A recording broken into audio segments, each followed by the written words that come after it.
Hi, this is Katie, and thank you for joining me on the Creating Your Sanctuary podcast. And this is a podcast about creating those little moments and space that support you. And this week I had a bit of an epiphany, and I'm also very tired. I thought I did want to put out a podcast this week, but I am limiting a lot of my other content, which is fine. I had my infusion on Monday, and I was thinking about how do I keep up with my new schedule? I've formed a new schedule starting at the beginning of January, played with it a lot, kept iterating on a lot, and realized, if I just focus on one content piece going out per day, meaning 7 days a week, but I also take a lot of the weekends off for family, but just to go, okay, this is coming out on those days. And then my Tuesdays and Thursdays were the ones that I would record the most. So this was working for a lot of second quarter. It took first quarter to figure it out, second quarter to kind of iterate it here. And then I was like, wait, how am I going to keep up with that this week? Along with, I had family visiting before that. And something just kind of clicked into place almost when I was at my infusion. I was sitting there, and I think it does help. I brought, my phone to watch some videos. And fortunately, it was only an hour plus some extra time to run some saline through. And I realized, why am I pushing this week? What if this was a natural cadence for me to take a break and do some deep dive business stuff? And I usually do this type of work in January or sometimes mid-year. And I had just never thought about it as an actual 8-week cadence. So I was like, wait, if I'm just kind of, mentally still, I'm having some foggy times as well. Usually after an infusion, I'm just really tired. And definitely when I got home that day and into that evening, I took a nap and I got up and was having trouble functioning making dinner. Unfortunately, my husband came to the rescue literally at the right time. He walked in the door as I was getting up and saved the day, as he does sometimes. And I just was like, why am I pushing content, even on a week like this? I felt like I should have been prepping for this before, so everything would be seamless. And then I'm like, why am I doing that? That is not what my whole channel is about. That's not what my whole podcast or anything that I stand for is about. And even though I can't take a full week off, I think a lot of us can't. We have to still go and do some things and try to function the best we can. It's a time when I do have the privilege and luxury of focusing on what I want to work on. And I was like, wait, this is the time that I'm using some new tools that I need to get really clear about my business about. And I think it's just because those two things matched at the same time. I was like, I should be doing this every 8 weeks. I should be, and I think, in some ways people call these sprints. I don't know a whole lot about that, where you have a set determined amount of time that is this is for this type of work, and then you regroup. And sure, you can call it that if you want. But in my work here, it does really help to pause and take a deeper look and see if things have shifted. As I've kind of grown out my business into different sectors, it is getting more complicated. And so I like that. I'm okay with having these different new things that I'm interested in that I can do alongside my, things that I've been doing for years. And I just thought I do have a habit of keep going and then feel way too fuzzy on things, that this was not quite the way I wanted to go. Like to have a direction and then realize I went too far in a direction. And I didn't know when to review that and when to go, wait, let's actually look and see how this is all forming together. And let's come up with some ideas of how this could be different. And there's very much an observational view of this and not any kind of shame or blame or guilt or anything like that. This is natural. This is what a lot of people do. And I also found, like, through my systems, I have been doing reviews less and less. And I realized that was a big tool I used years ago. And I'm doing them in different forms right now. I think because I started a 5-year diary, because I journal every night or attempt to, and I'm doing like a joy journal right now where I'm writing things down. There is a review, but it's more like this happened, not why this happened. And so taking the time to go, well, why is this happening in my business? Is this the direction I want to go in?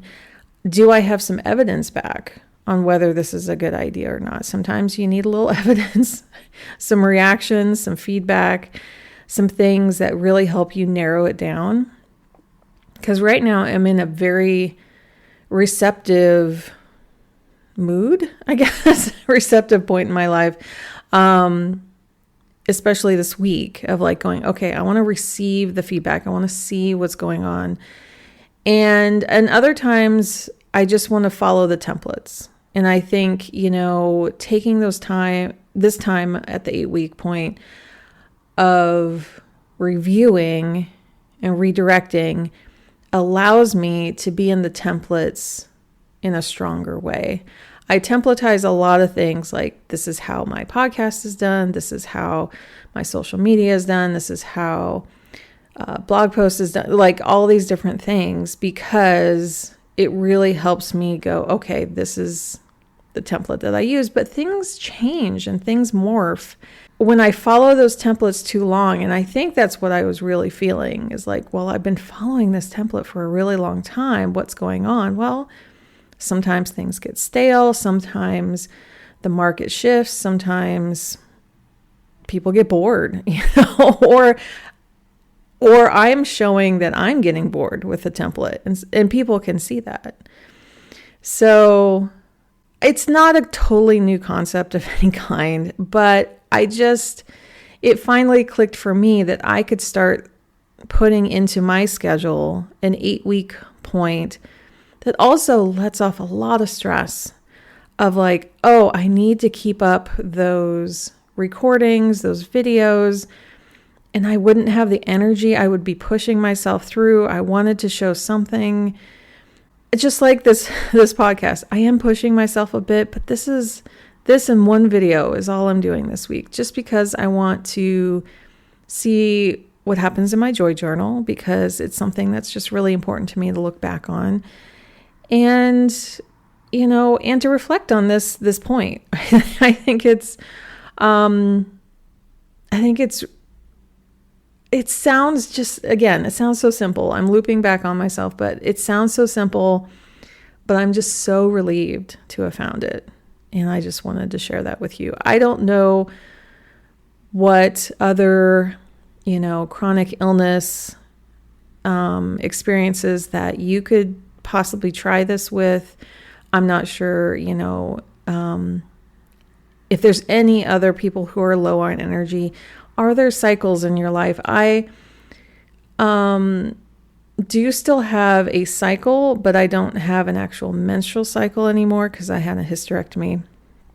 But I do feel those hormonal cycles, and I do try to track those a bit to see how those overlap into my work, to see, am I just more tired this week?